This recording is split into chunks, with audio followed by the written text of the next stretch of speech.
අයිබෝන් සුබෝදෑසනක් වේවා. අදත් අපි සූදානම් පත්තරමෙන්තු ආරම්භ කරන්න. අයිබෝන් දිනෝෂ. අයිබෝන් බුද්ධික සුබෝදෑසනක්. සුබෝදෑසනක්. ඔළුව අවුලලා නැහැනේ කොණ්ඩේ අවුලලා දුන්නා. කොණ්ඩේ අවුලලා දුන්නා කොළුවල්ල නැහැ.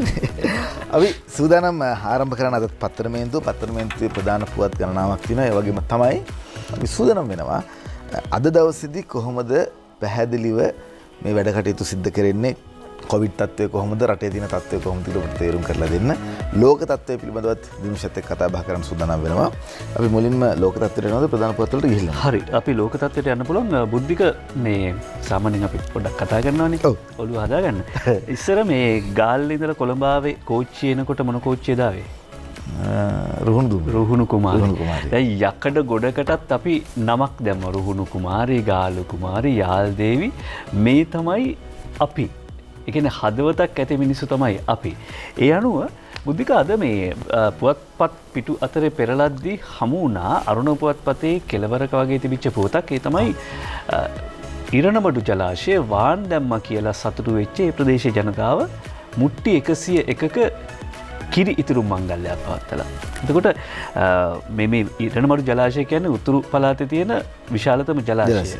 එතකොට ඒ ජලාශය වාන් දැමීම මුට්ටි 101ක කිරි ඉතුරු මංගල්‍යයක් පවත්වන්නට තරම් සතුටුදායක කාරණයක්. මේකේ ලොකු කතන්දරයක් තියෙනවා බුද්ධික මට දැනෙන විදිහට. එකක් තමයි දෙමළ ජනතාවට අවශ්‍ය දේවල් හොයන්න ජිනීවා යන්න ඕනේ නැහැ. හරිද? ඒක උත්තරේ කොතනද තියෙන්නේ? අනිත් එක තමයි බුද්ධික. දැන් මේ කිරි උතුරනවා කිව්වයින් පස්සේ සිංහල බෞද්ධ ජනතාවත් අලුත් අවුරුද්දට කිරි උතුරන මේ අපේ සංස්කෘතියෙන් එකට සමානයි. හරිද? එතකොට අපි මේ රාමසාන් දවසේදී අර ඉස්සර දෙවට පැත්තෙන් යනකොට මේ වටලප්පන් එකක් ලැබෙනවට ඒව රස විඳින්න කැමතියි. එතකොට මේ කාරණාව ගැන, ඒ කියන්නේ අපි හදවතක් ඇති මිනිස්සු, දේශපාලනඥයන්ට අපේ හදවත වලදමන්නට ඉඩ දිය යුතු නැහැ. විශේෂයෙන්ම මේ වගේ වෙලාවක. ඒ නිසා අපි හදවත අවදි කරගන්න ඕනේ මොහොතක්. හේතුව තමයි 9,54,38,771 දෙනෙක් කොවිඩ් ආසාදිතයෝ ඉන්නවා. 20,38,739ක් මියදිලා තියෙනවා.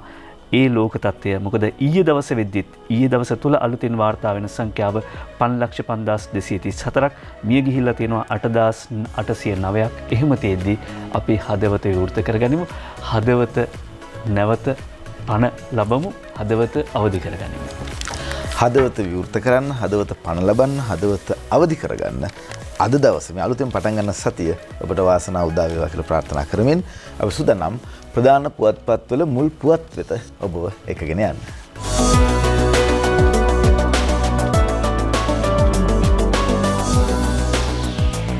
මුලින්ම මම සූදානම් දිවයින පුවත්පතේ මුල් පුවතට යමු වෙන. දිවයින පුවත්පත අද සඳහන් කරන මුල් පුවත බොරැල්ලේ ගෙදරක මද්‍රව්‍ය ගබඩාවක්. මෙහෙමයි දිවයින පුවත්පත වාර්තා කරන්නේ. ලොක්ඩවුන් අස්සෙත් කුඩු බෙදූ කත දැලේ වනාතේ කුමාරත් හවුල්. හේමන්ත රන්දුනු සහ ප්‍රදීප් ප්‍රසන්න සමරකෝන් මේ වාර්තාව ඉදිරිපත් කරන්නේ. බොරැල්ල සිරිසඳ උයන නිවාස සංකීර්ණයේ නිවසක මද්‍රව්‍ය ගබඩාව පවත්වාගෙන යමින් කොළඹ නගරේ පුරා හෙරොයින් බෙදා හැරීමේ යෙදුණු කාන්තාවක අත්අඩංගුවටගත් පොලිස් විශේෂ කාර්ය බලකාය එම නිවසේ සංගවා තිබූ රුපියල් 1,70,00,000කට අධික වටිනාකමින් යුත් හෙරොයින් තොගයක් සොයාගෙන ඇත කියලා දිවයින පුවත්පත අද වාර්තා කරනවා මුල් පුවතට. බුද්ධික ඒ පුවත තෝරාගත්ත නිසා මව්බිම් පුවත්පතේ ප්‍රධාන සිරස්තලයට යන්න ලෑස්ති. හැබැයි බස්නාහිර පළාත භාර ජ්‍යෙෂ්ඨ නියෝජ්‍ය පොලිස්පති දේශබන්දු තෙන්නකෝන් මහත්මයාගේ අධීක්ෂණයේ මත බස්නාහිර දකුණ භාර නියෝජ්‍ය පොලිස්පති දමයන්ත විජයශ්‍රී, ගම්පහ කොට්ටාස භාර ජ්‍යෙෂ්ඨ පොලිස් අධිකාරී ඉන්දික දෙසියුලා මහත්වරුන්ගේ උපදෙස් මත පරීක්ෂණ තවමත් ක්‍රියාත්මක වන නිසා, ඒ කියන්නේ මේ අත්අඩංගුවට ගැනීම තවමත් ක්‍රියාත්මක නොවන නිසා මේ පුවත කියන එක සහ මේ පුවත හෙළිදරව් කරන එක සුදුසුදු කියලා හිතනවා. කොහොමුණත් පත්තරේ ප්‍රධාන සිරස්තලය නිසා කිව යුතුයි. ගම්පහ 4 කෝටි ඒකල්වකරුවන් මාස 1.5කට කඩ 5ක් සුද්ධ කරලා CCTV දර්ශන වලින් දෙදෙනා හඳුනා ගැනීමති. හැම කොල්ලයකටම එකම ඇඳුමකින් ගිහින් තවම මොවුන් අත්අඩංගුවට ගෙන නැහැ. පුවත තියෙනවා විශ්සරතුව හරියට නිකන් චිත්‍රපටයක් වගේ කතන්දරේ කියන්න පුළුවන්. හැබැයි ඒ කිව්වොත් බුද්ධික මොකද වෙන්නේ? ඒ නිසා ඒ පුවත කියන්නේ නැහැ. වාර්තා කර සිටින කීර්ති මෙන්ඩිස්, MC පෙරේරා, ටෝනි කියතුකෝරළ, යක්කල තිලක් ප්‍රියදර්ශන. අද පුවත්පතේ මුල් පුවතට යන සූදානම්. අද පුවත්පත සඳහන් කරනවා පාර්ලිමේන්තුවේ 9 දෙනෙකුට කොවිඩ් කියලා. ඔබ දන්නවා පහුගිය දවස්වල පාර්ලිමේන්තුව සම්පූර්ණයෙන්ම PCR පරීක්ෂණයට ලක් කරා. මන්ත්‍රීවරු 32ක් ඇතුළු පාර්ලිමේන්තුවට සම්බන්ධ කාර්ය මණ්ඩලයේ 943 දෙනෙක් PCR පරීක්ෂණ කර අවසන්. මන්ත්‍රීවරුන්ගෙන් කිසිවෙකුටත් ආසාදනය වී නැහැ. කාර්ය මණ්ඩලයේ ආශ්‍රිතයන් රැසක් ස්වයං නිරෝධායනයේ දිනේෂ් සමරකෝන් මේ වාර්තාව ඉදිරිපත් කරන්නේ. පාර්ලිමේන්තු කණ්ඩායම සහ අනිකුත් කාර්යාංශයට අයත් 5 දෙනෙකු ආරක්ෂිත අංශයට අයත් එක් අයෙකු සහ පාර්ලිමේන්තුවෙන් පිටත ආරක්ෂක කලාපයේ ආරක්ෂක කටයුතු සඳහා අනියුක්ත 30 දෙනෙකු මේ 9 දින අතර සිටින බව සඳහන් කරනවා. මේ වෙන විට කොවිඩ් වෛරසය ආසාදනය වූවන්ගේ ආශ්‍රිතයන්ද හඳුනාගෙන නැති අතර ඔවුන් ස්වයං නිරෝධානය වෙත යොමු කර ඇතැයි නරේන්ද්‍ර ප්‍රනාන්දු මහත්මයා ප්‍රකාශ කරලා තියෙනවා. කතානායක මහින්දයාප අබේවර්ධන මහතාගේ සහ පාර්ලිමේන්තු මහලේකම් ධම්ම දසනායක මහතාගේ උපදෙස් පරිදි මන්ත්‍රීවරුන් සහ පාර්ලිමේන්තුවරුන් සේවයේ නියුතු කාර්ය මණ්ඩලය PCR පරීක්ෂණවලට ලක් කිරීමේ වැඩසටහන පසුගිය 13 සහ 15 දිනවලදී පාර්ලිමේන්තු සංකීර්ණයේ සිදු කරා කියලා විස්තරය වාර්තා කරලා තියෙනවා. ඔය අතරේ පාර්ලිමේන්තුව රැස් වෙනවද නැද්ද කියන එක ගැන අද පාර්ලිමේන්තුවේ සාකච්ඡාවක් පැවැත්වෙන බව සුජිත් හේවාජූලිගේ ලංකාදීපිට ප්‍රධාන සිරස්වල හැටියට වාර්තා කරනවා. මැති සභාවේ රැස් වෙනවාද පක්ෂ නායක හමුවට සෞඛ්‍ය විශේෂඥයොත් එනවා. අද උදේ 9:30ට පාර්ලිමේන්තුව මේ සතියේ රැස් වෙනවාද නැද්ද යන සම්බන්ධයෙන් තීරණ ගැනීම සඳහා පක්ෂ නායක රැස්වීමක් පැවැත්වෙන බවයි ලංකාදීපේ වාර්තා කර සිටින්නේ.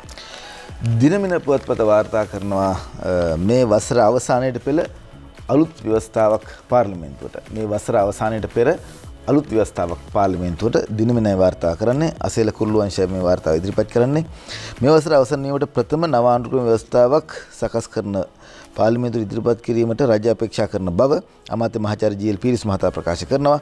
රොමේෂ් සිල්වා මහතාගේ සභාපතිත්වයෙන් යුත් විශේෂ කමිටුවක් මේ සඳහා පත් කර තිබෙන බවත් වසර 43ක් පැරණි 1948 ව්‍යවස්ථාව පැහැදිලි වෙනසක් සිදු යුතු බවත් ඒ මහතා ප්‍රකාශ කරලා තිනවා. මේ විදිහට තව වසර ගණනාවක් යන්න කලින් මේ රට වෙනස් තත්ත්වයකට ගෙනියන්න නම් අලුත් ව්‍යවස්ථාවක් මේ වසර තුලදී පාර්ලිමේන්තුවට ඉදිරිපත් කළ යුතු බවයි මහාචාර්ය ජී.එල්. පීරිස් අධ්‍යාපන අමාත්‍යවරයා ප්‍රකාශ කරන්නේ. සෞඛ්‍ය අමාත්‍යාංශ ලේකම්කමට හමුදා නිලධාරියෙක් දැම්මෙන් පස්සේ විවිධ මත පළ වුණා. පක්ෂව පළ වෙච්ච අදහස් ගැන නැවත වතාවක් හිතන්න වෙනවා. මොකද මේ තිස්ස රවීන්ද්‍ර පෙරේරා අද අරුණ පුවත්පතේ කියන කතාව ඇත්ත නම් ඒ කියන්නේ කැබිනට් මණ්ඩලයේ අවසරයක අනුමැතියකිනුත් තොරව සෞඛ්‍ය සේවා අධ්‍යක්ෂ ජෙනරාල්වරයාගේ නිර්දේශයකිනුත් තොරව දූෂිත නිලධාරී කල්ලිය රුපියල් මිලියන 38ක PCR මගඩියක් කරලා තියෙනවා. තවත් PCR මගඩියක එකට එකක් ගණන් වැඩි කරලා සමාගමකට ටෙන්ඩර් දීලා කැබිනට් අනුමැතිය අරගෙනත් නැහැ. බුද්ධි අංශයෙන් ඔත්තුවක් කළයි තිස්ස රවීන්ද්‍ර පෙරේරා වාර්තා කර සිටින්නේ. මේ තොරතුරු අතරතුරදී අපි සූදානම් වෙනවා තවත් සුළු මොහොතකින් සම්බන්ධ කරගන්න ජෙනරාල් ශමේන්ද්‍ර සිල්වා මැතිතුමන් එතුමා යුද හමුදාපතිතුමන් අපිට හැකියාව ලැබෙවි අද වෙන විට තත්ත්වය පිළිබඳව විශේෂයෙන්ම කොවිඩ් තත්ත්වය රටේ තියෙන තත්ත්වය පිළිබඳව දැනගන්නට ඒ වගේම තවත් කාරණා කිහිපයක් ගැන අපිට කතා බහ කරන්නත් තියෙනවා අපි සූදානම් වෙන එතුමාව සම්බන්ධ කර ගැනීමට මම සූදානම් දිනමින පුවත්පතේ තවත් පුවතකට යන්න ඉන්දියාවේ කොවිඩ් එන්නත් කරන වැඩසටහනට අගමැතිගෙන් සුබ පැතුම් මෙහෙමයි ආරම්භ කරන්නේ ඊයේ දවසේදී ඉන්දියාවේ කොවිඩ් එන්නත් කරන වැඩසටහන ආරම්භ වුණා ඒ පිළිබඳව මහින්ද අලුත් ගෙදර ඉදිරිපත් කරන වාර්තාව ඉන්දියාව ආරම්භ කළ ලොව විශාලතම කොවිඩ් එන්නත් කරන වැඩසටහන සම්බන්ධයෙන් අගමැති මහින්ද රාජපක්ෂ මහතා ට්විටර් පණිවිඩයක් නිකුත් කරමින් සිය සුබ පැතුම් එක් කර තියෙනවා කියලා සඳහන් කරනවා. එහිදී විශේෂයෙන්ම සඳහන් කරන්න කැමති ඉන්දියාවේදී කොවිඩ් සම්බන්ධයෙන් සිදු කරන එන්නත් කරන වැඩසටහන සම්බන්ධයෙන් ගත්තොත් මේ වසංගතය ලෝකෙන් තුරන් කිරීමට ආරම්භ වුණු ඇතයිද අග්‍රාමාත්‍යවරයා සඳහන් කළ තුන මේ ඉන්දියාවේ ක්‍රමවේදය ලෝකේ හැමෝම පාවිච්චි කරොත් ඉතාමත්ම වටිනවා කියන එක කොවිඩ් එන්නත දියත් කිරීම සඳහා සංවර්ධනය කිරීමේ ලෝකයේ රෝගවලින් තොර කිරීමේ උත්සාහයක් විශේෂ අවස්ථාවක් බවද අග්‍රාමාත්‍යවරයා මහින්ද රාජපක්ෂ මහතා ප්‍රකාශ කරා කියලා ට්විටර් පණිවිඩයේදී වැඩි වශයෙන් ප්‍රකාශ කරා කියලා සඳහන් කරලා තියෙනවා. ඔව්. අපි සූදානම් ප්‍රධාන පුවත් සිරස්වල අතර පොලිසිය සම්බන්ධ පුවත් කිහිපයක් වාර්තා වෙච්ච නිසා නියෝජ්‍ය පොලිස්පති අජිත් රෝහණ මහතාව සම්බන්ධ කරගන්න නිෂ්පාදක ඉන්දික සූදානම් මේ පිළිබඳව ඒ සඳහා නියෝජ්‍ය පොලිස්පතිතුමනි ආයුබෝවන් සුබෝදෑසනක් ඔබතුමන්ට. ආයුබෝවන් සුබෝදෑසනක්. ඔව් විශේෂයෙන්ම මව්බිම් පුවත්පත අද වාර්තා කරනවා ගම්පහක් 4 කෝටියේ කොල්ලකරුවන් මාස එකහමාරට කඩ පහක් සුද්ධ කළා කියලා. මෙතන අපිට ප්‍රශ්නයක් තුන එකක් තමයි දැම්ම මේ පුවත මෙච්චර දුරට හෙළිත් කරන්න තරම් කල් වැඩිද කියලාත් කොහොමවත් මේ සිද්ධිය ගැන කෙටියෙන් දැනගන්න කැමතියි ඔබතුමාගෙන්. ඔව් ඇත්තටම දැන් මේක මේ දැන් දින දෙකකට පෙර ගම්පහ ප්‍රදේශයේදී වාර්තා වුණේ ගම්පහ මිරිස්වත්ත පාරේ තියෙන පුද්ගලික මූල්‍ය ආයතනයක් මේ යම් ස්වර්ණාභරණ උකසල් සබා ගන්න මේ ආයතනයකට තමයි ඇතුළු වුණේ. මුදල් සහ ස්වර්ණාභරණ රුපියල් කෝටි 4කට ආසන්න ප්‍රමාණයක මුදල් සහ ස්වර්ණාභරණ කොල්ල කෑමක් සිදු වුණා. ඒ වගේම මේ ආයතනයේ සේවකයන් බිය ගන්නවලා මේ ආකාරයට අරගෙන ගිහිල්ලා තිබුණේ. ඒ වගේම වුන් පැමිණ විවිධ වෙනත් කටයුතු විමසමින් ඉඳලා එක්වරම තමයි මේ කොල්ලේ සිදු කරලා තිබුණේ. මෙහිදී අනාවරණය වෙච්ච එක දෙයක් තමයි මේ කොල්ලකරුවන් යතුරු පැදියකින් පැමිණලා හිස්වසුම් දාගෙන වෙනත් ආකාරයකට පාරිභෝගිකයෝ හැටියට එහෙම නැත්නම් මෙතෙන්ට ආපු අමුත්‍යෙක් විදිහට විවිධ කරුණු විමසමින් ඉඳලා එක්වරම මේ කොල්ල කෑම සිදු කරලා තියෙනවා. ඒ වගේම මොවුන් එදා විතරක් නෙමෙයි මේක ඉස්සෙල්ලා පැමිණලා යම් යම් තොරතුරු ලබාගෙන තියෙනවා. ඒකම මේ කාර්ය මණ්ඩලයේ සතුවත් යම් හදිසි මෙවැනි අවස්ථාවකදී ක්‍රියා කළ යුතු ආකාරය පිළිබඳව සැලැස්මක් තිබිලා නැහැ. ඉතින් මේකේ ප්‍රතිඵලයක් හැටියට තමයි මේ කොල්ල කෑම සිදු කරලා තියෙන්නේ. කෙසේ වෙතත් අපි කණ්ඩායම් 5ක් යොදලා තිනවා මේ පුද්ගලයෝ අත්අඩංගුවට ගන්න යම් යම් තොරතුරු තියෙනවා. අපි විශ්වාස කරනවා ඊටම කෙටි කාලයකදී මේ අත්අඩංගුවට ගන්න පුළුවන් වෙයි කියලා. ඉතින් එක් පැත්තකින් මේ මූල්‍ය ආයතනවල හිමිකරුවෝ කළමනාකාරීත්වයේ සේවකයෝ දැනගන්න ඕනේ මේ විශාල මූල්‍ය ආයතනයකට පවත්වලා යනකොට යම් අවස්ථාවකදී මෙවැනි හදිසි අපරාධයේ කරුවන්ගේ හදිසි තත්ත්වයකට මුහුණ දුන්නොත් ක්‍රියා කිරීම පිළිබඳ කන්ටිජෙන්සි ප්ලෑන් එකක් නැත්නම් ආරක්ෂක සැලැස්මක් ඒගොල්ලෝ හදලා පොලිසියත් එක්ක සාකච්ඡා කරලා ක්‍රියාත්මක කරන්න. කෙසේ වෙතත් අපි මේ ගැන විමර්ශන සිදු කරනු ලබනවා. ඔව්. නියෝජ්‍ය පොලිස්පතිනි ඊටම කෙටියෙන් නැවත වතාවක් පොලිස් නිලධාරීන් කොවිඩ් ආසාදිතයන් හැටියට වාර්තා වෙන්න පටන් අරගෙන තියෙනවා. තත්ත්වය කුමක්ද? ඇත්තටම යම් යම් ප්‍රදේශ පොලිස් ස්ථාන කිහිපයක මේ ආකාරයට කොවිඩ් ආසාදිතය බවට පත් වෙලා තියෙනවා. ඒකට හේතුව තමයි අපි සෞඛ්‍ය පුරුදු අනුගමනය කරන්න කියලා නිරන්තරයෙන් ප්‍රකාශ කරත් සමහර අවස්ථාවලදී මහජන උද්ඝෝෂණ කැළඹීම් එතකොට ඒ වගේ දේවල් වලට සහභාගී වෙනවා. එතකොට සමහර වෙලාවට මේ විවිධාකාරයේ මාර්ග ආරක්ෂණ කටයුතු වල නිරත වෙනවා. මහජනයා හැසිරවීමේ නිරත වෙනවා. ඉතින් මේ අවස්ථාවලදී අර අපි කොච්චර උපදෙස් දුන්නත් ඔය අතර එක්කෙනෙක් දෙන්නෙක් හරි පොලිස් නිලධාරීන් ඒ සෞඛ්‍ය ರೀತಿ වලට පටහැනිව සමහර ලාවට කටයුතු කිරීමේ ප්‍රතිඵලයක් හැටියට. කෙසේ වෙතත් ඉතින් මේ ඊයේ පොලිස් නිලධාරීන් 8 දෙනෙක් විතර කොවිඩ් ආසාදිතයෝ බවට පත් වුණා. PCR පරීක්ෂණ වලින් අපි උත්සාහ කරනවා මේ තත්ත්වය පාලනය කරගෙන ඉදිරියට ගමන්. පොලිස් ස්ථාන කිහිපයකින් නිලධාරීන් කී දෙනෙක් මේ විදිහට වාර්තා වෙනවද කියලා සංඛ්‍යාලේඛන තියෙනවද ඔබතුමා ගාව? ඇතරම දැන් අපේ අමුරුපිටිය පොලිස් ස්ථානයේ පොලිස් නිලධාරීන් 2 දෙනෙක්, ඒ වගේම රද්දොළුගම පොලිස් නිලධාරීන් 14 දෙනෙක්, ඒ වගේම නුවර ප්‍රදේශයේ පොලිසියක පොලිස් නිලධාරීන් කීප දෙනෙක් මේ ආකාරයට තමයි වාර්තා වෙලා තියෙන්නේ. හොඳයි. බොහොම ස්තුතියි නියෝජ්‍ය පොලිස්පති අජිත් රෝහණ මහතා සම්බන්ධ කරගත්තේ. බුද්ධික දැන් යුද හමුදාපති ජෙනරාල් ශවින්ද්‍රසිල් මහත්මයා එක්ක අපිට කතා කරන්න කාරණාවක් තියෙනවා. මොකද එතුමා කියපු කාරණාවක් තමයි මීට කලින් අපේ පත්තරමේන්තුවේදී අපි හැමදාම ආසාදිතයෝ කීයද මරණ කීයද වාර්තා කරනවා වගේම රටට එන විදේශීය ශ්‍රී ලාංකිකයන් විදේශගත ශ්‍රමිකයන් පිළිබඳ ශ්‍රී ලාංකිකයන් රටවිරුවන් පිළිබඳ වාර්තාවක් අපි ගේන්න ඕනේ කියලා. අද පුවත්පත වාර්තාවක් ගෙනෙන සම්බන්ධයෙන් සතියක කාලයකදී ලාංකිකයන් 2025ක් යලි මව්බිමට කියලා අද පුවත්පත වාර්තා කරනවා. සතියක කාලයකදී යලි ශ්‍රී ලාංකිකයන් 2025ක් මව්බිමට එළඹෙන සතිය කාලය තුළදී විදේශ ශ්‍රී ලාංකිකයන් 2025 දෙනෙකුට මෙරකට ගෙන්වීමට නියමිතයි කියලා වාර්තාව ඉදිරිපත් කරනවා. සතියකදී කොහොමද මෙතන ප්‍රමාණයක් ගේන්නේ? ඒ අතරින් ඕස්ට්‍රේලියාව සිට මෙරටට පැමිණෙන ශ්‍රී ලාංකිකයන් 290 දෙනෙකු මුදල් ගෙවා නිරෝධානය සඳහා වෙන් කර ඇති හෝටලක නිරෝධානය වීමටත් 1735 දෙනෙකු රජය මගින් පවත්වාගෙන යන නිරෝධාන මධ්‍යස්ථානවල නිරෝධානය වීමටත් නියමිතයි. දිනකට 290 දෙනා බැගින් වන කණ්ඩායම් ලෙස මෙම පිරිස දිනකට පැමිණෙන අතර එක්සත් අරාබි එමිරාජ්‍ය, කුවේට්, කොරියාව, බහරේන්, කටාර්, සෞදි අරාබිය යන රටවල් වලින් ඔවුන් පැමිණෙන්නට නියමිතයි කියලා සඳහන් කරලා තිනවා. සියල්ල සංවිධානය කරලා තියෙන පිළිවෙලකට මේ කාරණාව සිද්ධ වෙනවා කියන කතාව තමයි අද පුවත්පතේ වාර්තා වෙන්නේ. මේ අතරේ අරුණ පුවත්පත කියනවා 21 වෙනිදා සිට විදේශ සංචාරකයන් 2500ක් ලංකාවට දිනකට 2500ක් බැගින් විදේශ සංචාරකයන් ගෙනෙන්නට සැලසුම් කරලා තිනවා. අර බයෝ බබල් කියන ක්‍රමයට තමයි ජන සමාජයට මුහුණ නොවන විදිහට තමයි මොවුන්ව ගෙන්නන්නේ. බුද්ධික ඊළඟට ගියාට කමක් නැද්ද අපිට පුළුවන් ලංකාව පුරා වාර්තා වෙන කොවිඩ් පුවත් මොනවද කියලා මව්බිම් පුවත්පත ගොනු කරනවා.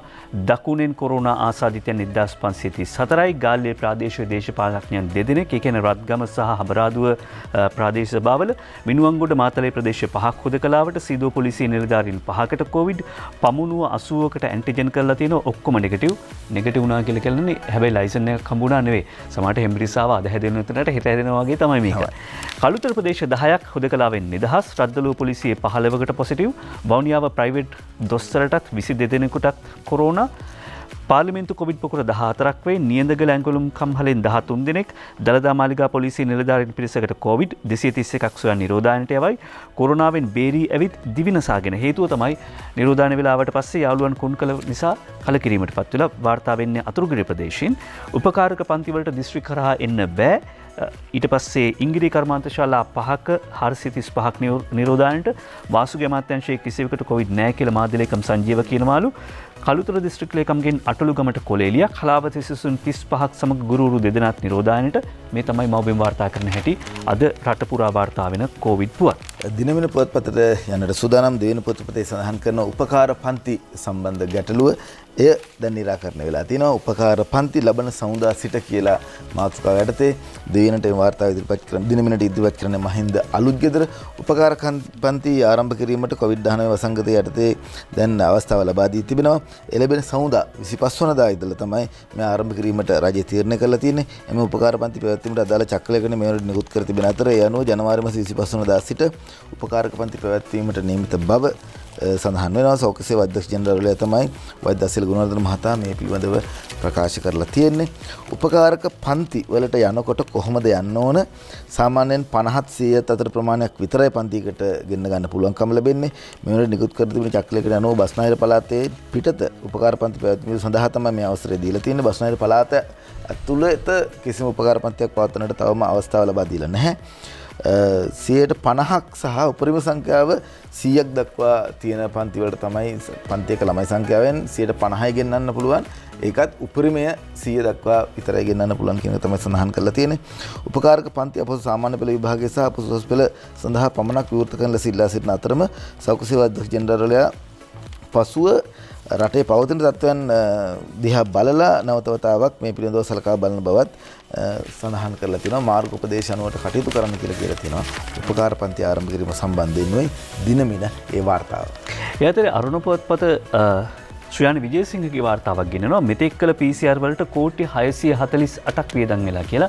මෙතෙක් කරපු PCR වලට කෝටි 648ක් වියදම් කරලා කියද්දී ලංකාවේ කොවිඩ් එන්නත් සැලැස්ම WHO යවයි කියලා උදේජී වේකනායක අද වාර්තා කරනවා. යනවා ලෝක සෞඛ්‍ය සංවිධානයේට ලංකාවේ කොවිඩ් එන්නත් විදීම පිළිබඳ එහෙම නැත්නම් එන්නත් කරන සැලැස්ම ඒ කියන්නේ ජනාධිපති ජ්‍යෙෂ්ඨ උපදේශක ලලිත් විරතුංග මහත්මයා ප්‍රමුඛ කමිටුව විසින් සකස් කරපු සැලැස්ම අද ජිනීවාවලදීත් ඒ වගේම ලංකා මූලස්ථානයටත් බාර දීමට නියමිතයි.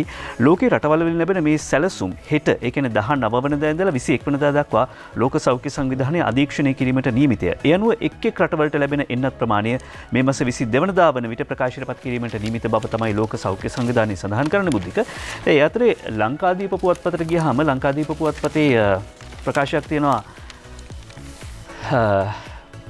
රනිල් වික්‍රමසිංහ මහත්මයාගේ කියලා කල්පනා කරේ. හිටපු අගමැති කියන්නද, හිටපු විපක්ෂ නායක කියන්නද, හිටපු පාර්ලිමේන්තු මන්ත්‍රී කියන්නද කොහොමද? දැන් හෙට නිතර කියන්න පුළුවන් වර්තමාන පාර්ලිමේන්තු මන්ත්‍රී කියලා. පුළුවන් නේ. එහෙම ආරංචියක් තමයි යන්නේ. හරි. ওই කතාව කියන්නේ රනිල් වික්‍රමසිංහ මහත්තයාගේ තව මංගාවක් තියෙනවා. හරි. කොරෝනා එන්නත මාර්තු මාසයේ ලැබෙනවායි ආණ්ඩුව බොරු කියන්නේ කියලායි එජාප නායක රනිල් වික්‍රමසිංහ මහත්මයා සඳහන් කර සිටින්නේ. ඒ අනුව ඔහු සඳහන් කරන කාරණාව ලංකාදීප පුවත්පත කියනවා. මාර්තු මාසයේදී කොරෝනා එන්නත ලැබෙන බව රජය පවසන නමුත් ඒ කතාව සම්පූර්ණයෙන්ම අසත්‍යයක් යයිද? එන්නත සැපීම සඳහා ලෝක සෞඛ්‍ය සංවිධානය පැනවූ ක්‍රමවේද එකක්වත් ශ්‍රී ලංකා ආණ්ඩුව මේ වන විට අනුගමනය කරන්නේ නැතයිද?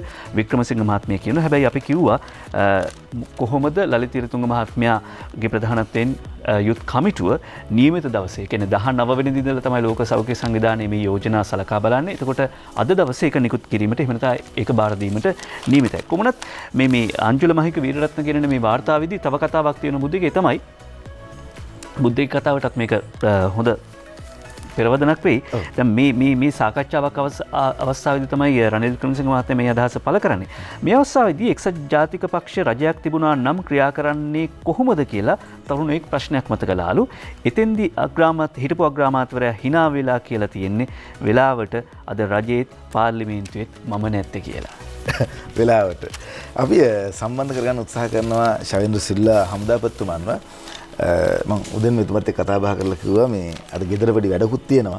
හැබැයි කොහොම හරි කරලා අපිත් එක්ක සම්බන්ධ වෙන්න කියලා. මොකද කාරණා කිහිපයක් එතුමාගෙන් දැනගන්නට තියෙනවා. අපි දුරකථන ඔස්සේ සම්බන්ධ කරගන්න සූදානම් ජෙනරාල් ශවේන්ද්‍ර සිල්ලා හමුදාපතිතුමන්ව. ඒ අතරතුරේදී අර රනිල් වික්‍රමසිංහ මහත්තයා කතාව කියපු නිසා දිනවෙන පුවත්පතෙත් එතුමාගේ කතාවක් වාර්තා වෙනවා. දැන් ආණ්ඩුවක් ගැනීම කොරෝනා හැදුනා වගේ කියලා දිනවින පුවත්පතේ රනිල් වික්‍රමසිංහ මහත්මයා කියපු කතාවක් වාර්තා වෙලා තිනවා. දැන් ආණ්ඩුවක් ගැනීම කොරෝනා හැදුනා වගේ. ඇයි එහෙම කියන්නේ? එජාපේ පාර්ලිමේන්තු මන්ත්‍රීවරයා විදිහට ඉදිරියේදී තේරීපත් වීමට නියමිත එතුමව ශිරෝමි අබේසිංහ මේ වාර්තාව ඉදිරිපත් කරන්නේ.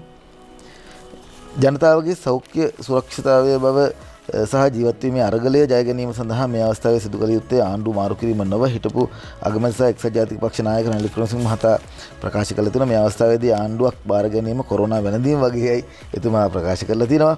ආණ්ඩුවේ කොරෝනා මර්ධන වෑයම අසාර්ථක වී ඇති බව පෙන්වා දුන්නේ මහතා සැලැස්මක් ඇතුව වැඩ කරන්නේ නම් කොරෝනා මර්ධනය සඳහා සහාය දීමට සූදානම් බව පළමුවෙන්ම සැබෑ තත්ත්වය රටට හෙළි කළ යුතු බවත් සඳහන් කරා. ඒ මහතා මේව සඳහන් කරේ කොවිඩ් වසංගතය නිසා ඇති වී තිබෙන වර්තමාන තත්ත්වය පිළිබඳ පරපුර සංවිධානය සතිර සරිච්චන්ද්‍ර මහතාගේ මූලිකත්වයෙන් පෙරේදා මිරිහණේදී පැවති සංවාදශීලී හමුවකදී කියලත් සඳහන් කරලා තියෙනවා. ඔව්. ඊළඟට විදේශගත ශ්‍රී ලාංකික ශ්‍රමිකයන් කියන අපේ ඥාතීන් රටවිරුවන් ලංකාවට ගෙන්වා ගැනීමේ ක්‍රමවේදය ක්‍රියාත්මකයි. ඒ අනුව දවසකට 750ක උපරිමය දක්වා පිරිසක් ගෙන්වා ගැනීමට නියමිත බව තමයි සඳහන් වෙන්නේ. අපිට පුළුවන් යුද හමුදාපති ඒ වගේම ඒකාබද්ධ මාණ්ඩලික ප්‍රධානී ජෙනරාල් ශවේන්ද්‍ර සිල්වා මැතිතුමන් සම්බන්ධ කරගන්න. සුබදෑසනක් ජෙනරාල්තුමනි. සුබදෑසන දිනුෂ්ඨ සහ බුද්ධික අයබෝවන්. අයබෝවන් අපි ඔබතුමත් එක්ක කතා බහ කරන්න සූදානම් අද දවසේදී විශේෂයෙන්ම කොවිඩ් සම්බන්ධයෙන් ගත්තාම වර්තමානයේදී විවිධ කතා පැතිරෙනවා. ආණ්ඩුව කොවිඩ් තොරතුරු හරියට දෙන්නේ නැහැ. කොවිඩ් වහලා තියෙන්නේ විපක්ෂය හෝ නැත්නම් සමහර සමාජ ක්‍රියාකාරීන් මේ පිළිබඳව සඳහන් කරනවා මේ රටේ කොවිඩ් වහලා තියෙන්නේ කියලා. එන්නත ගේනවා කියන එන්නත ගෙන්නන්නේ නැහැ කියලා. මේ පිළිබඳව සම්පූර්ණයෙන්ම වැරදි මතයක් මේ වෙනකොට සමාජගත වෙමින් පවතිනවා. මම කැමතියි ඔබතුමාගෙන් දැනගන්න ඉතාමත්ම මහන්සි වෙලා මේ පිළිබඳව කටයුතු කරපු කණ්ඩායමක් සහ ප්‍රධානියෙක් විදියට ඇතරම මේ වෙනකොට තත්ත්වය මොකක්ද? අපි මේ සියල්ල සැලසුම් කරලාද තියෙන්නේ, කළමනාකරණය කරලාද තියෙන්නේ, බොරු තොරතුරු දෙනවා කියන එක ගැන ඔබතුමාට මොකක්ද කියන්න තියෙන්නේ? ඔව් දැන් මෙහෙමයි වහලා තියෙන කියලා ප්‍රශ්නයක් ඇහුවා, එන්නද දෙන්නේ නැද්ද කියලා ප්‍රශ්නයක් ඇහුවා. ප්‍රශ්න දෙකක් ඔබතුමා ඇහුවා. දැන් වහන්න දෙයක් නැහැනේ. හැමදාම මේ මාර්තු 11 වෙනිදා ගිය වර්ෂයේ පළවෙනි ආසාදිතය හමු වෙන්නත් ඉස්සෙල්ලා ශ්‍රී ලංකාවේ රජය අධිකරු ජනාධිපතිතුමා අග්‍රාමාත්‍යතුමා ප්‍රමුඛ රජයේ විසින් ශ්‍රී ලංකාවේ කොවිඩ් කාර්ය සාධක බලකායක් ජනවාරි මාසේ 26 වෙනිදා පළවෙනි ආසාදිතයේ චීන කාන්තාවත් ස්වාගන්න ඉස්සලා පත් කරනු ලැබුවේ. ඉන් අනතුරුව මේ කාර්ය සාධක බලකායට කර්තව්‍යයක් දීලා මේ පිළිබඳව කටයුතු කරා. මාර්තු 11 වෙනිදා පළවෙනි ආසාදිතය හමුණා. එදා මෙදා තුර කාලය තුරාවටම අපි මම හිතන්නේ ඔබගේ නාලිකාව අනිකුත් නාලිකා සියලුම නාලිකා සෑම දිනකම කොවිඩ් ආසාදිතයන් කී දෙනෙක් ඉන්නවද, කී දෙනෙක් රෝහල් වල ඉන්නවද, ප්‍රතිකාර කරපු කට්ටිය කීයක් ගියාද, කොවිඩ් සම්බන්ධයෙන් සෑම දෙයක්ම වාර්තා කරා. අවශ්‍ය ලංකාවේ අවශ්‍ය අවස්ථාවලදී සෑම වෙච්චකම අපි මේ නාලිකාවලට ඇවිල්ලා සෑම උදෑසනකම වගේ ඒ කියන්නේ මේක පටන් ගත්ත කාලේ අපිට අවශ්‍යතාවයක් තිබ්බා රටේ ජනතාව දැනුවත් කරලා මේ පිළිබඳව යොමු කරන් හිත යොමු කරලා කළ යුතු දේවල් සම්බන්ධයෙන් යොමු කරවන්න. ඒ දිනවල අපි සෑම දිනකම වගේ ගුවන් මේ ටීවී නාලිකාවලට සෑම නාලිකාවට එකකට පමණක් නෙවෙයි බදා තමයි උදේ පාන්දරේම පටන් ගන්න නාලිකාව සියලුම නාලිකාවලට ඇවිල්ලා කතා කරා.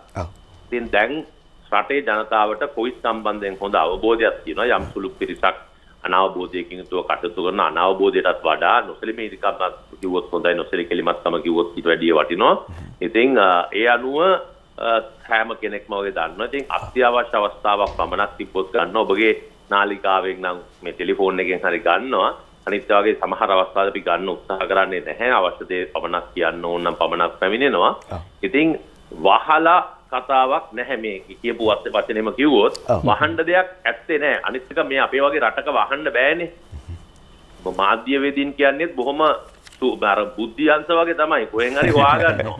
මේ ඉතින් ඒකින්ද බේරෙන්නත් බෑ. එම හංගන්න පුළුවන් රටක් නෙමෙයි මේක. මේ ඇවිල්ලා මේ කුඩා රටක්නේ.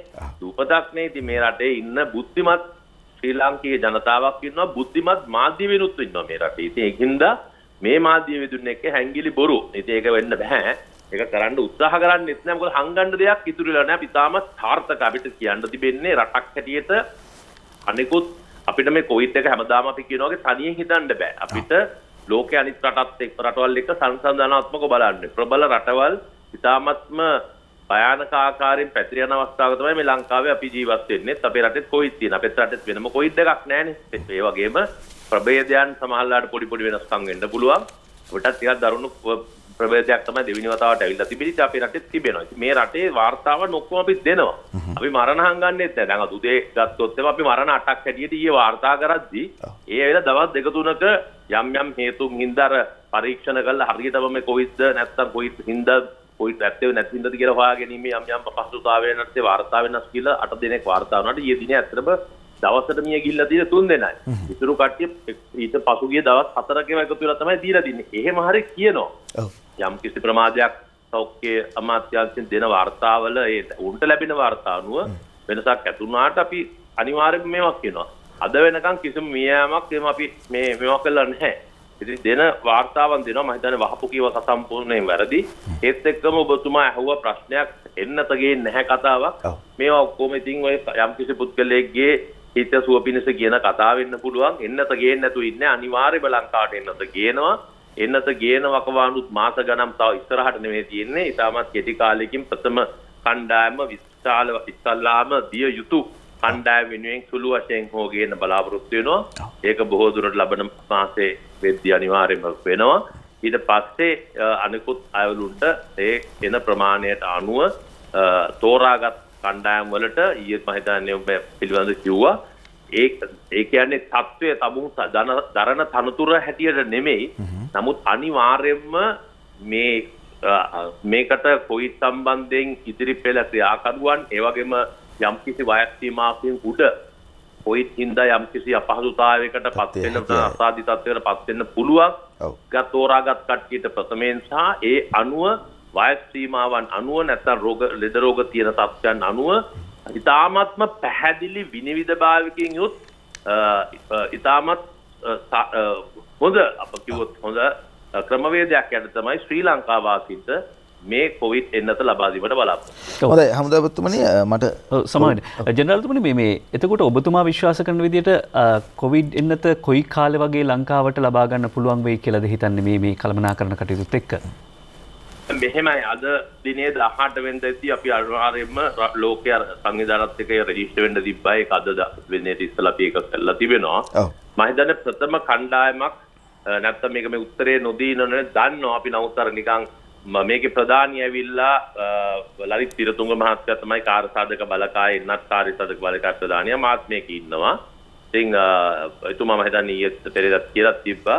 බොහෝ දුරට පෙබරවාරි මාසයේ අවසානයේ වෙද්දී වගේ යම්කිසි කොටසක් අපිට හමුවීමට නියමිතව තිබෙනවා. ඒ හමුවීමට නියමිත කොටස ඇවිල්ලා විශේෂයෙන්ම ඉදිරි පෙළ ක්‍රියාකාරීන්ට වෙනුවෙන් තමයි ඒ සංඛ්‍යාව ගේන්නේ.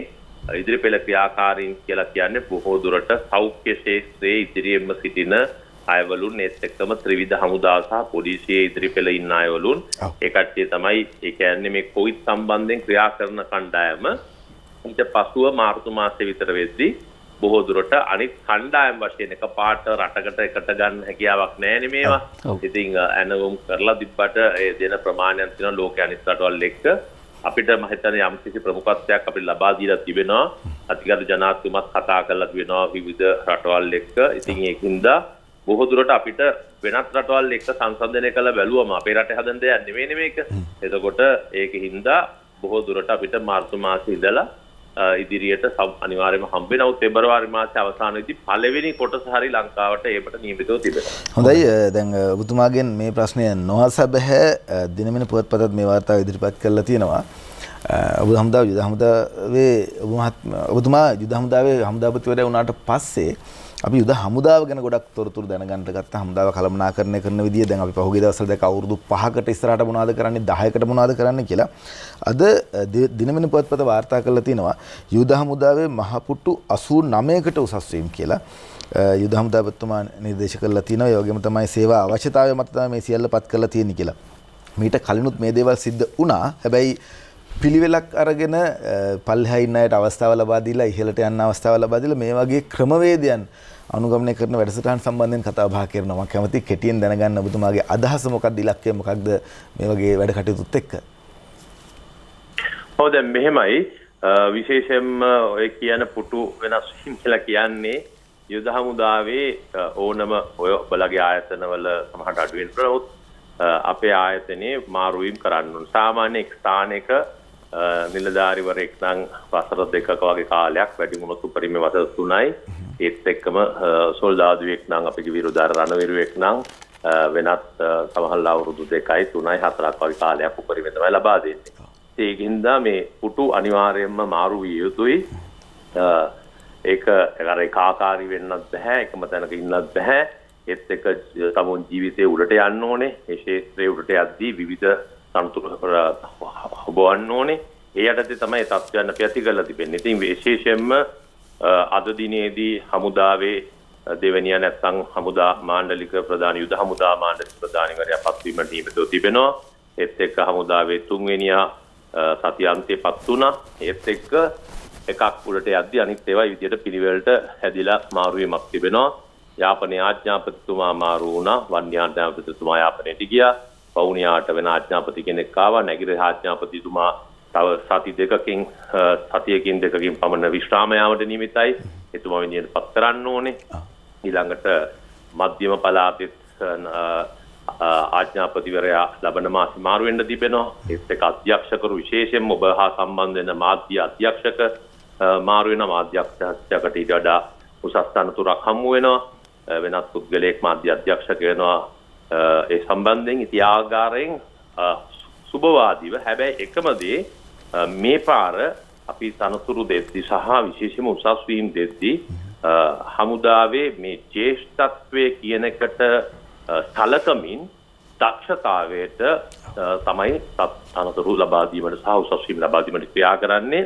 මොකද රටක් වශයෙන් ඉදිරියට යද්දිත් එහෙමයි හමුදාවක් විශේෂයෙන්ම රටේ විශාල ජනතාවගෙන් ප්‍රසාදයට ලක් වෙලා තියෙන හමුදාවක් වගේ හමුදාවකට තියෙන විශාල කර්තව්‍යයක් කරන්න. එහෙමනම් දක්ෂෝ සුදුසු තුනතුරු වල ඉන්න ඕනේ. නැත්නම් එසේ නොමැතිනම් මේ අධෛර්යමත් වෙනවා. දක්ෂව වැඩ කරන කට්ටිය අධෛර්යමත් වෙනවා. අපිට ඒ තත්ත්වයක් කරන්න බෑ හමුදාවක විශේෂයෙන්ම ශ්‍රී ලංකා යුද හමුදාව දිනන්න බෑ කියපු යුද්ධයක් ජයග්‍රහණය කරපු හමුදාවක්. අපි කියන ප්‍රොෆෙෂනල් හමුදාවක්. ඉතින් ඒ වගේ හමුදාවක මෙවර අපි දීලා තිබෙන්නේ ජ්‍යෙෂ්ඨත්වයට ගරු කරමින් විශේෂයෙන්ම තමුන්ගේ දක්ෂතාවයට සුදුසු තැන් දීමට අපි ක්‍රියා කරලා තිබෙනවා. හොඳයි බොහොම ස්තුතියි. අපිත් එක්ක සම්බන්ධ වුණා ජෙනරාල් ශවේන්ද්‍ර ශ්‍රීලා මැතිතුමන්, එතම යුද හමුදාපතිතුමන්, ආරක්ෂක මාණ්ඩලික ප්‍රධානී. ඒ වගේම තමයි මේ රටේ විශේෂිත වූ ඕනම කාරණාවකදී එතුමා පෙරට ඇවිල්ලා අපිත් එක්ක කතා බහ කරනවා මෙහෙම තමයි වෙන්නේ කියලා. දිනෝෂ විරාමයට යන්න කලින් මතක් කරන්න කැමතියි. දැන් හරි හොඳ කතාවක් කිව්වා. එකක් තමයි ලොක්ෙක් වුණාම සාමාන්‍යයෙන් අවුරුදු දෙකකින් තුනේ මාරු වෙන්න ඕන. මේක මේ අපේ ආයතන වලට ගොඩක්ම වටිනවා. එතකොට අලුත් අදහස් වෙනවා, අලුත් මානයන් එක්ක වැඩ කටයුතු කරන්න වෙනවා. කොහොමද ආයතනයක් විෂන් මිෂන් එක හදා ගන්නවනේ. දැක්ම කොහොමද, මෙහෙවර කොහොමද කියලා අවුරුදු ගානකට හදා ගන්නවා. දෙවෙනි කාරණාව තමයි දක්ෂතාවයට තැන දෙන්නේ කොහොමද? ජ්‍යෙෂ්ඨත්වයේ සලකමින්. මෙන්න මේක රටේ හැම ආයතනයක්ම ඉගෙන ගන්නවා නම් යුද හමුදාව වගේම අපේ රටත් ඉතාමත්ම පිළිවෙලකට ආයතනත් එක්ක ඉස්සරහට ගත වෙන්න හැකියාව ලැබෙයි කියලා අපි විශ්වාස කරනවා. අපි ඉක්ුත් වසරේ විදේශීය ආයෝජකයන් රට හැර යාමෙන් කෝටි 5100ක් අහිමි වෙලා කියලා මේ පුවත වාර්තා වෙනවා දිනමින පුවත්පතට. ඉක්ුත් වසරේ විදේශ ආයෝජකයන් රට හැර යාමෙන් කෝටි 5100ක් අහිමි වෙලා කියලායි මේ වාර්තාව ඉදිරිපත් කරන්නේ දිනමිනට. විශේෂයෙන්ම මේ සම්බන්ධයෙන් කතා බහ කරන්නේ ඉරාන් මහත්මයා තමයි මේ තොරතුර ඉදිරිපත් කරන්නේ. කොහොමද පාර්ලිමේන්තු මන්ත්‍රී රාන් වික්‍රමරත්න මහතා මේ ගැන කතා කරලා තියෙන්නේ. පහන් විජේසේකර මේ වාර්තාව ඉදිරිපත් කරන්නේ පසුගිය වසරේ විදේශ ආයෝජකයන් මෙරටින් පිටවෑම නිසා රුපියල් කෝටි 5100ක් රට රහිමී තිබෙන බව සමගි ජන බලවේගී පාර්ලිමේන්තු මන්ත්‍රී රාන් වික්‍රමරත්න මහතා ප්‍රකාශ කරලා තියෙනවා.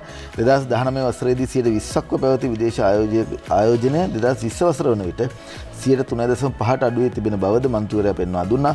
ආයෝජනය කිරීම සූදුවක් නොවන බැවින් රටේ ආර්ථික විශ්ලේෂකයන් පවසන කරුණ පිළිබඳව ප්‍රවේශමෙන් අධ්‍යයනය කළ යුතු බවද හෙතම සඳහන් කරලා තියෙනවා. රටේ මූල්‍ය හා ආර්ථිකය පිළිබඳ ව්‍යාජ ප්‍රකාශ සම්බන්ධයෙන් මෙන්ම ඒවා නිකුත් කරන පුද්ගලයන් සම්බන්ධයෙන්ද අවධානයෙන් පසු විය යුතු බව එතුමා ප්‍රකාශ කරලා තියෙනවා මේ අදහස් පළ කරේ කොළඹ විපක්ෂ නායක කාර්යාලයේදී ඊයේ පැවති මාධ්‍ය හමුවකට සහභාගී වෙමින් කියලා තියෙනවා. ඔව් කවුරු වුණත් වැරදි තොරතුරු දෙනවා නම් හොඳ නැහැ. ඒ පිළිබඳව කවුරු මොන පක්ෂය කතා කරත් ඉතාමත්ම වටිනවා. ඇත්තට මේ තොරතුරු වැරදි නම්. බුද්ධික විරාමයට කලින් මතු කරපු කාරණාව තමයි ජෙනරාල් ශවින්ද්‍ර සිල්ව මහත්මයා කියපු අදහසකුත් එක්ක ඒ තමයි විශේෂයෙන්ම රාජ්‍ය ආයතනවලදී මේ අවශ්‍යතාව තියෙනවා. ඒ තමයි අර ජ්‍යෙෂ්ඨත්වයේ පමණක් නොවේ ඊට ගරු කරමින් පර්ෆෝමන්ස් මත ඒ කියන්නේ දක්ෂතා මත ඇගීමේ ක්‍රමයක් සහ තනතුරු ලබා දීමේ ක්‍රමවේදයක්. දැන් රාජ්‍ය සේවයේ කාර්යක්ෂම කිරීමේ කතිකාවත තමයි එක පැත්තකින් අපි ගම සමග පිළිසඳරක් වැඩ සමග ගමට ව්‍යාපෘතිය හරහා ක්‍රමවේදය හරහා අපි මේ දකින්නේ. රජයේ සේවකයන් කරන්න බැරි වැඩ ගැන කතා කරනවා මිසක් එහෙම නැත්නම් වැඩක් කරන්න බැරි විදිය නෙවෙයි වැඩක් කරන්න පුළුවන් විදිය ගැන තමයි කතා කළ යුතු වන්නේ. ගම සමග පිළිසඳරක් තිබුණා පොළොන්නරුව මැදිරිගිරිය බෙඩිකච්චිය ප්‍රදේශයේ. ඒක ඉවර වෙලා පැය 2-3ක් යද්දි මෙන්න අර ස්වාමින් වහන්සේ විදුහල්පති ස්වාමින් වහන්සේ නමක් ඉල්ලීමක් කළා හදන්න ඕනේ පිට්ටනියක් කියලා පිට්ටනිය හදලා දෙන්න කියලා යුද හමුදාව ගිහිල්ලා පැය 2-3ක් ඇතුළත වැඩ ආරම්භ කළා. මේ තමයි කාර්යක්ෂමතාව. මේ කාර්යක්ෂමතාව තමයි රාජ්‍ය ආයතන බලාපොරොත්තු වෙන්නේ. අද මව්බිම් පුවත්පත වාර්තා කරනවා විසඳුම් සොයනතුරු පාරම්පරික වගාවන් වල නිරත වීමට ගොවීන්ට ඉඩ දෙනවා කියලා ජනාධිපති ගෝඨාභය රාජපක්ෂ මහත්මයා ගම සමග පිළිසඳරේදී ප්‍රකාශ කර සිටියා. වන අලි තර්ජනයට ස්ථිර විසඳුම් ලබා දීමට පියවර ගන්නවා. වෙඩිකච්චියට නිවාස ව්‍යාපෘතියක් මෙදිරිගිරියේ වගා හානි කරන මුවන්ට වැටක් කන්න දෙකම වගා කිරීමට ජලය.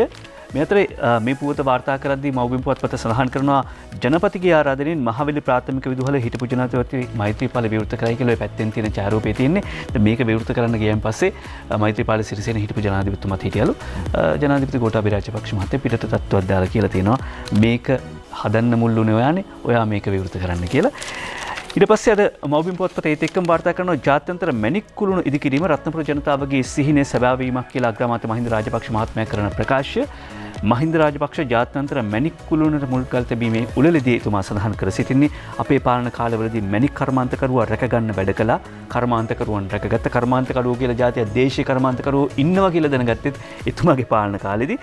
ජනාධිපති ප්‍රමුඛව ආණ්ඩුවේ ජනතාවාදී තීන්දුව తీරන ඉවසුණු බැරිව විපක්ෂයේ බොරු බේගල් ඇදබානවා කියලා ඇමති විමල් වීරවංශ මහතා මෙහිදී ප්‍රකාශ කර සිටියා. ඔය මැණික් කුළුණ සම්බන්ධයෙන් කතා බහ කරාම අන්තර්ජාලයේ ගොඩක් විදිහට යම් දේවල් වාර්තා වුණා කුළුණු හද දින්නේ මොකටද මේ කුළුණක් හදන්නේ ඇති වැඩක් තියෙනවද දැන් මිනිස්සුන්ගේ ඔළුවේ තියෙන්නේ කුළුණක් කිව්වට පස්සේ මේ නිකන් ස්තම්භයක් හැදුවා ඒක ජනතාවට ප්‍රදර්ශනය කරා කියලා නැහැ මේ කුළුණ ලෝකේ ඕනම කුළුණක් ගත්තොත් එම කුළුණත් එක්ක වෙනම ආර්ථිකමය වශයෙන් වෙනම ප්‍රබලයක් උපසංස්කෘතියක් නිර්මාණය වෙනවා කොළඹ නිලුම් කුළුණත් ඒ වගේම තමයි නිලුම් කුළුණ සංනිවේදනය සහ ආර්ථිකය දෙකම සම්බන්ධ කරලා තිබුණේ ඒ පහුගිය වසර 5ේදී ඒ විවෘත නොකිරීම නිසා යම් බාධක සිද්ධ වෙලා තිබුණා. නමුත් ඉස්සරහටත් ඒ පිළිබඳව කටයුතු සංවිධානය කරලා තිනවා. එහි ආර්ථිකමය ප්‍රතිලාභ ලබා ගන්න. මැණික් කුළුණ සම්බන්ධයෙන් ගත්තත් එහෙමයි. ලංකාවේ මීට කලින් මැණික් සම්බන්ධයෙන් ගත්තාම මැණික් ව්‍යාපාරිකයන්ට මැණික් විකුණ ගන්න එහෙම නැත්නම් මැණික් වලට හොඳ මිලක් ලබා ගන්න පිටරට යන්න සිද්ධ වුණා. එහෙම නැත්නම් තායිලන්තයේ වගේ මැණික් නැති වුණත් මැණික් සම්බන්ධයෙන් ජනප්‍රිය වෙච්ච රටවල් තිබුණා.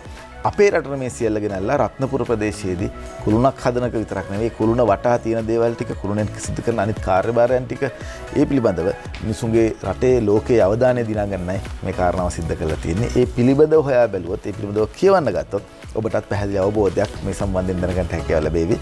ස්මරණ ස්තම්භ මේ සියල්ල රටකට වැදගත්. ඒ රට ඉස්සරහට ගෙන යන්න විශේෂයෙන් මැණික් සම්බන්ධයෙන් ලෝකයේ මෙහෙම දෙයක් තියෙනවද කියලා පොඩ්ඩක් හොයලා බලන්න. ඔව්.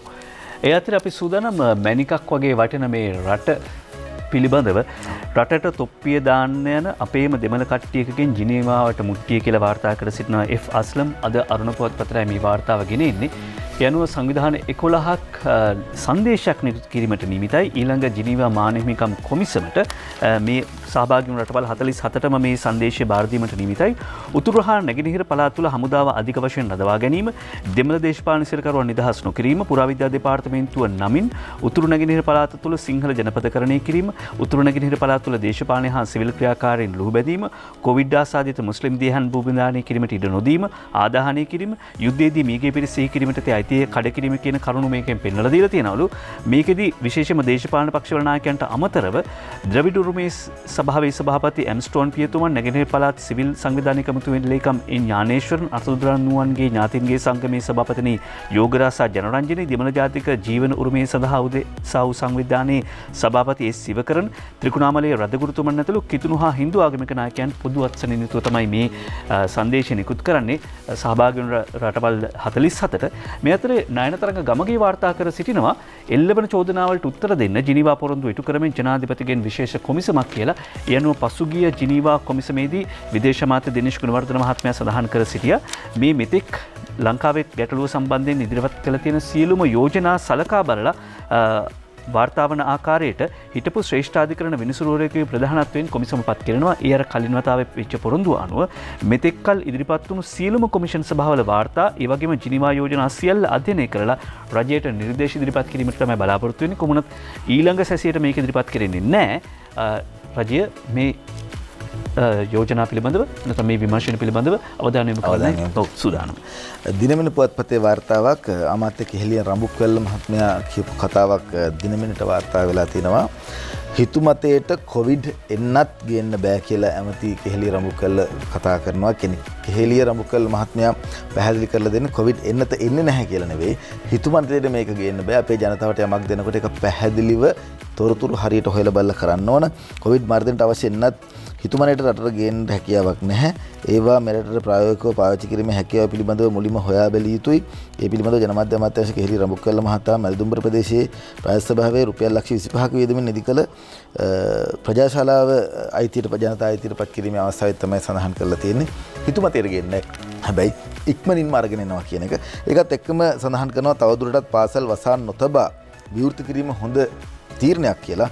මල්ලතු අනුනායක නියන්ගොඩ ශ්‍රී විජිතසිරි නාහිමියන් ප්‍රකාශ කරපු කතාව අධ්‍යාපන අමාත්‍යවරයා මහාචාර්ය ජී.එල්. පීරිස් මහත්මයා ඊයේ දවසේදී ගියා උන්වහන්සේව හමු වෙන්න. ඒ අවස්ථාවේදී තමයි මේ ප්‍රකාශය සිදු කරලා තියෙන්නේ. ළමුන් 3,62,000ක් ශිෂ්‍යත්ව විභාගයට ළමුන් සම්බන්ධ වෙලා තිනවා. 3,27,000ක් පෙනීලා තියෙනවා උසස් පෙළ විභාගයට ළමුන් 3,62,000යි. ශිෂ්‍යත්වයට 3,27,000යි. උසස් පෙළ ප්‍රතිඵල අප්‍රේල් මාසෙ නිකුත් කර සැප්තැම්බර් මාසයේදී විශ්වවිද්‍යාලයට ඇතුළත් කිරීමට බලාපොරොත්තු වෙනවා. මාර්තු මාසෙ පැවැත්වෙන සාමාන්‍ය පෙළ විභාගයේ ප්‍රතිඵල ජූනි මාස නිකුත් කරනවා. ජූලි මාස උසස් පෙළ පන්ති ආරම්භ කරන බවත් සඳහන් කරනවා. මහාචාර්ය ජී.එල්. පීරිස් මහතායි මේ අවස්ථාවේදී මේ ප්‍රකාශ කරලා තියෙනවා. කැමති දිනේෂ්ගෙන් ආරම්භ කරන්න. හරි. හන්තානට පායන සඳ ප්‍රංශයට පායන්නෙත් නැහැ, යාපනයටත් පායන්නේ නැහැ. එහෙම වුණා නම් ප්‍රංශය ඉගෙන ගන්න ගිය යාපනයේ තරුණියන් දෙදෙනා ලංකාවෙන් පෙන්වතුන් දෙදෙනෙකු අතින් මරුට කියන මේ පුවත වාර්තා කරන සිද්ධ වෙන එකකුත් නැහැ. එහෙම වුණා නම් මාගෙන මතකය ගුලි කර මහවිලියට දමන්න ඉඩ තිබුණා. වාර්තා කර සිටිනේ අද මව්බිම් පුවත්පතයි රසාදි චතුරංගි ගමගේ වවුනියාවේ සිට. සහන තේතොගයක් සතොස්ස ගබඩාවක සබන් අස්සේ කියලා වාර්තා කරනවා. දිනමින පුවත්පතට මේ වාර්තාව ඉදිරිපත් කරන්නේ. සහන තේතොගයක් සතොස්ස ගබඩාවක සබන් අස්සේ. තේවලට ඇති වැඩකුත් නැහැ, සබන් වලට ඇති වැඩකුත් නැහැ. ඇමති බන්දුලගෙන් නියෝගයක් ලැබිලා තිනවා තරාතිරම නොබලා දඬුවම් කරන්න කියලා. සුභාෂිනී සේනානායක සහ අනුර ප්‍රේමලාල් මේ වාර්තාව ඉදිරිපත් කරන්නේ. වෙළඳ පොලේ පවතින මිලට වඩා රුපියල් 30ක් අඩුවෙන් සතොස්ස මගින් විකිණීමට රජයේ වාණිජ්‍ය විධි නිධි සංස්ථාව විසින් නිකුත් කර තිබූ ග්‍රෑම් 100 දේශීය තේකොළ පැකට් තොගයක් සතොස්ස වෙළඳ සල් වලට බෙදා නොදී රෙදි සෝදන සබන් සමග ගබඩා කර තිබියදී බූස්ස සතොස්ස ගබඩාව විසින් සොයාගත්තා කියලා සඳහන් කරනවා. ජනතාවට සහන නොදී කඩාකප්පුකාරී ක්‍රියාවන් සිදු කිරීම සම්බන්ධයෙන් එම තොග ගබඩා සංකීර්ණයේ ගබඩා කළමනාකරුගේ වැඩතහනම් කර විධිමත් පරීක්ෂණ පවත්වා වැරදිකරුවන් සියල්ලටම තරාතිරම නොබලා නීතිය ක්‍රියාත්මක කරන්න කියලා බන්දුරු ගුණාධර අමාත්‍යවරයා කියලා තිනවා. හරියටම හරි වෙන්න ඕන. ඔහොම තමයි මිනිස්සුන්ට යන්න තියෙන දේවල් හරියට සිද්ධ වෙන්නේ නැත්නම් අසාධාරණ වෙනවා නම් දඬුවම නීතිය ක්‍රියාත්මක කළ යුතුමයි. පුවත් ගණනාවක් තියෙනවා. හැබැයි සේනා මඩින්න දිගනින් දියර මිශ්‍රණයක් කියන පුවත තෝරගන්නවා මව්බිම ඇතුල් පිටුවකින්. අක්කර 6ක වගාවකට වැයවන්නේ රුපියල් 6200යි. මහයිලු පල්ලමේ කළ අත්හදා බැලීමත් සාර්ථකයි. දිගන ප්‍රදේශයේ පදිංචි ධම්මික වත්තේවැව මහත්මයා තමයි මේ වැඩේ කරලා තියෙන්නේ. ලුණු කුඩු, මිරිස් කුඩු සහ රෙදි සෝදන කුඩු ග්‍රෑම් 3 බැගින් ගෙන වතුර ලීටරයක දිය කර ගැනීමෙන් පසුව ඒට කොහොඹ තෙල් මිලිලීටර 3ක් එක් කර සාදා ගන්නා මිශ්‍රණය වගාවට ඉසීමෙන් දළඹුවා විනාශ වන බවත් ඉන් හොඳ ප්‍රතිඵලයක් උදා කර ගැනීම සඳහා කරල් පීදී දළඹුවන් ඒවා ඇතුළට ඇතුළවීමට පෙර යුතු බවත් මේ මහත්මයා කියනවලු හොයාගෙන බලන්න. මම දිනමින පුවත්පතට චාමිකා මොනසිංහ සම්පූර්ණ පිටුවක වාර්තාවක් තමයි ඔබට ඉදිරිපත් කරන්න හදන්නේ. අපිට මතක ඇති දැන් දින කිහිපයකට කලින් අපි කතා බහ කරා මහාචාර්ය මුදිත විදානපතන මහත්මයාත් එක්ක. එතුමා තමයි ජාතික ළමා ආරක්ෂක අධිකාරියේ සභාපති. එතුමා ළඟදිපත් උනේ මීට කලින් ඉඳලා සිදුවෙච්ච කාරණා ගණනාවක් සම්බන්ධයෙන් දරුවන් සම්බන්ධයෙන් කතා බහ කරන්න ඕන කියලා අපි කතා බහ කරා. යහපත් දරුවෙකු හදන්න අපි කැප වෙනවා. මහාචාර්ය මුදිත විදානපතන ජාතික ළමා ආරක්ෂක අධිකාරියේ සභාපතිවරයා ප්‍රකාශ කරනවා. අපේ සෑම වැඩසටහනකම අරමුණු තුනක් තියෙනවා. ඒවා ළමයින් වෙනුවෙන් සැදිය යුතුයි.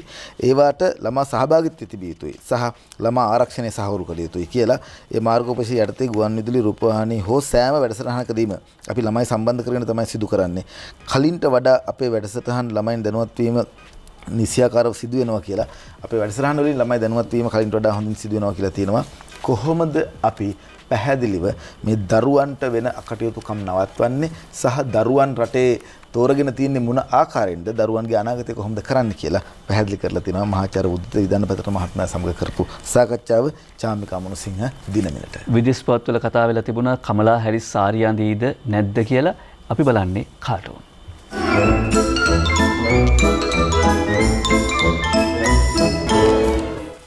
අපි සූදානම් කාටුන් ආරම්භ කරන්න පිංචි ළමයාගේ කවි. මුලින්ම කවියකින් කාටුන් ආරම්භ කරන්න සූදානම්. සිව් වසරක දඬුවමක් බරපතල වැඩ ඇති දීලා තියේ අධිකරණය රංජන්ට තරවටුවක් කර ඇත එහි අරුතකිම කට අරින තැන දැන තම කට අරිනු කියා. සෙලුලොයිඩ් පටවල වීරයෙක් වෙලා කය පුම්බා ඔහොහා ගෑවාට වියතුන් සභා මැද වහරණසයක් ඇත මහනෙල් සුවඳ මුත් උඩමසු පිළිගඳමය. රංචගොඩ ළමයාගේ කවි දෙක අරුණ පුවත්පතෙන් තෝරගන්න සුපුරුදු පරිදි MCC ජිනීවා ගිවිසුම්වලට මුලපිරුවේ පසුගිය අවපාලනයයි. ඒ අවලංගු කරනට දිරියක් තිබුණු පාලකයෙකි දැන් රට තුළ පවතින්නේ. ඉදිරියටම යමින් ඒ මඟ තවදුරටත් කොළඹ වරායට ඇට වූ උගුලෙන්ද රට ගලවා ගන්ට නවපාලකයන් සමත්වය යනු ජනතා අපේක්ෂාවයි. අද මේ කාටුනේ මටම කියවන්න අපේ තමයි ප්‍රශ්නයක් කියන්න මේ කාටුනේ. හසන්ත විජයනායකගේ කාටුනේ අරුණ පුවත්පතටයි මේ කාටුනේ නිර්මාණය කරලා තියෙන්නේ. සංගීත කණ්ඩායමක ඩ්‍රම්ස් වාදනය කරනවා බන්දුල ගුණවර්ධන අමාත්‍යවරයා. කීබෝඩ් එක වාදනය කරනවා GL පීරිස් මහාචාර්යතුමා. අධ්‍යාපන ඇමතුමයි වෙළඳ ඇමතුමයි තියෙන්නේ. ඩ්‍රම් එක වාදනය කරන්න තියෙද්දි කීබෝඩ් එකට ඩ්‍රම් එකේ තියෙන ස්ටික් එකෙන් වාදනය කරන එකක් තියෙනවා. මේ අධ්‍යාපන අමාත්‍යාංශය ඇඟිලි ගැහිම සම්බන්ධයෙන් තමයි අද හසන්ත මේ පිළිබඳව දැකලා තියෙන්නේ. බඳුරු ඇමතුමාට අමතක වේද දන්නේ නැහැ ඩ්‍රම් එක වෙන කවුරු රැවිලා වාදනය කරයිද කියලා. ඒක තමයි තියෙන ගැටලුව. මේක හරි අපූරු සිතුවමක් ඒ හසන්ත දැකපු විදිය. කියන්නේ ඩ්‍රම් සෙට් එක ගහන්නේ අපිද? දිනමින පුවත්පතට යනවා අංජන ඉන්ද්‍රජිත්ගේ කියලා වැඩක් නෑ කාටුනේ. UNPN කපලා දැමුව රවි දැන් රෙද්දක් ඇඳගෙන පාර යන්නේ කොහොමද කියලා හරින්න අහනවා. අයියෝ ඕක මොකක්ද දෙයා කී පාරක් කොහොම රෙදි නැතුවත් පාර ගිහින් තියනවද මීට කලින්? දිනමින පුවත්පත අද කාටුනේ අංජන ඉන්ද්‍රජිත්ගේ බෝඩ් එකේ තමයි අවුල වෙලා තිබිලා තියෙන්නේ. මොකද හේතුව රනිල් වික්‍රමසිංහ මහත්මයා සිරිකොත කියන එක පැත්තකට දාලා ඡන්ද ව්‍යාපාර මධ්‍යස්ථානයක් බවට පත් කරන්න හදනවා සිරිකොත. දැන් අලුතෙන් ඡන්ද ව්‍යාපාරයක් ආරම්භ කරන්න හදන්නේ. රුවන් බෑන එහෙම නැත්නම් රුවන් മന്ത്രിවරයා හිටපු മന്ത്രിතුමා ඉනිමගක් තියලා අල්ලගෙන ඉන්නවා. රනිල් මහත්තයාව මේක තමයි දිනමින කාටුනේ. දැන් දිනමින පුවත්පතේ අංජනට එහෙම හිතුණට MDට පේනවා රනිල් වික්‍රමසිංහ මහත්මයා බඩ අල්ලන් hina වෙනවා. මොකද මහ බැංකු වංචාවේ ෆුට්නෝට් කල්ලියට ළඟදිම නඩු දාන්නයි යන්නේ. ඒ පුවත දැකපු රනිල් වික්‍රමසිංහ මහත්තයට බඩ අල්ලන් hina. අංජනගේ කාටුන් එකට යන සූදානම් දිනමිනේ තවත් කාටුනයක් අංජනගේ කාටුන් දිනමින. රංජන් වපුරපු අස්වැන්න තමයි ඔය නෙලාගන්නේ කියලා ඇමති ප්‍රසන්න රණතුංග කියනවා. වපුරපු අයගෙන් කීයෙන් කී දෙනාද ඔහොම අස්වැන්නක් නෙලා ගත්තේ? චමෝත් පද්මශ්‍රීගේ ශ්‍රී සමයන් බලාගෙන ගියහම රටේ හැම ප්‍රශ්නයකටම විසඳුමක් තියෙන්නේ විපක්ෂයත්තන් ගාවනේ බං. ඒක තමයි. හැම ඡන්දයකින් පස්සෙම රට පාලනය කරන්න බාර දෙන්න ඕනේ විපක්ෂයට කියලායි මං නම් හිතන්නේ. MD වීරරත්නගේ මාර්සිපාල කාටුනය මව්බිමට රිෂාඩ් කියනවා ආණ්ඩුව සමග කිසිම ගනුදෙනුවක් නෑලු. ඇයි ආණ්ඩුව ගනු විතරද දෙනු නැද්ද? පංකජ රුවින්දගේ සරදම උදේගම්මන්පිල ඇමතිවරයා දිහාවටයි නැගෙනහිර ජැටිය අපේ සම්පතක් කියලා ගම්මන්පිල කියනවා. කවද වෙනකන්ද සර්? ජයරත්න වික්‍රමසිංහගේ ෆේස්බුක් කාටුනය ඇමති ප්‍රසන්න කියනවා ආණ්ඩුව අපහසුතාවයට පත් නොවන්නේ උදයංග උනත් දැනගන්න ඕන කියලා. ඇමති ප්‍රසන්න කියනවා ආණ්ඩුව අපහසුතාවයට පත් නොවන්න උදයංග උනත් දැනගන්න ඕන කියලා. යකෝ එතකොට බුබුල පුපුරලාද කියලා අහනවා.